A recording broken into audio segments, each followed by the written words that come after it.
क्या आप जानते हैं कि महाराष्ट्र सरकार की अगली कैबिनेट बैठक मुंबई में नहीं बल्कि अहिल्यानगर में होने जा रही है। दिन है 6 मई और मौका है अहिल्याबाई होलकर की 300वीं जयंती का।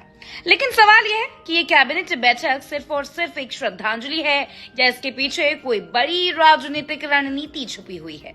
चलिए समझते हैं। पहला सवाल तो यह है कि अहिल्याबाई होलकर हैं कौन।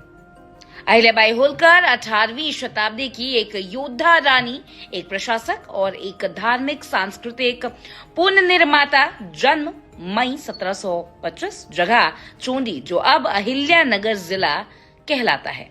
उन्होंने काशी विश्वनाथ मंदिर से लेकर द्वारका, बद्रीनाथ, गया, रामेश्वरम जैसे धार्मिक स्थलों का पुनर्निर्माण करवाया है। एक महिला शासक जिसने बिना किसी राजनीतिक विरासत के अकेले अपने दम पर राजनीतिक और समाज को दिशा दी है। लेकिन कैबिनेट बैठक अहिल्यानगर में क्यों हो रही है? हर हफ्ते मुंबई में कैबिनेट बैठक होती है और इस बार भी होगी, पर इस बार 6 मई को पूरी महायुति सरकार, जिसमें एकनाथ शिंदे, देवेंद्र फडणवीस और अजित पवार हैं, ये सब लोग चोंडी क्यों जा रहे हैं? मकसद क्या है? अहिल्याबाई की 300वीं जयंती पर सम्मान, दूसरा स्थानीय विकास परियोजनाओं की घोषणा, तीसरा ऐतिहासिक स्थलों का संरक्षण और शायद सबसे अहम, सबसे जरूरी राजनीतिक संदेश ही इसका उद्देश्य है। लेकिन इसमें राजनीति कहाँ है? धनगर समुदाय, जिससे अब अहिल्याबाई का ताल्लुक है, महाराष्ट्र की आबादी का करीब 9% हिस्सा है। ये समुदाय करीब 35 से 40 विधानसभा सीटों और 7 से 9 लोकसभा सीटों में निर्णायक भूमिका निभाता है।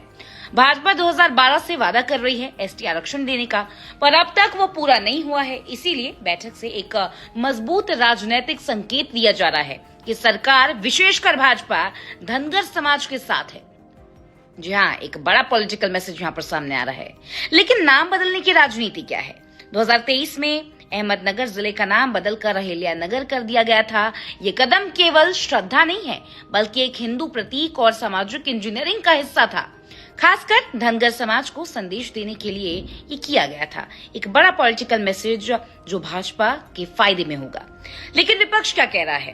कांग्रेस और अन्य विपक्षी दलों का आरोप है कि ये सब राजनीतिक नौटंकी है। उनका दावा है कि सरकार 1.5 करोड़ नहीं बल्कि 150 करोड़ खर्च कर रही है सिर्फ एक बैठक के लिए।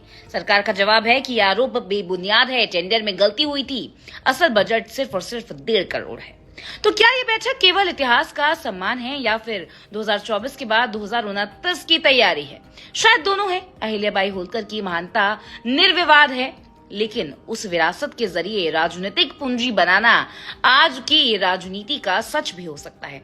आपको क्या लगता है? आपका क्या कहना है? नीचे कमेंट करके जरूर बताइएगा और कई मुद्दों पर जानकारी लेने के लिए हमें फॉलो जरूर कीजिएगा।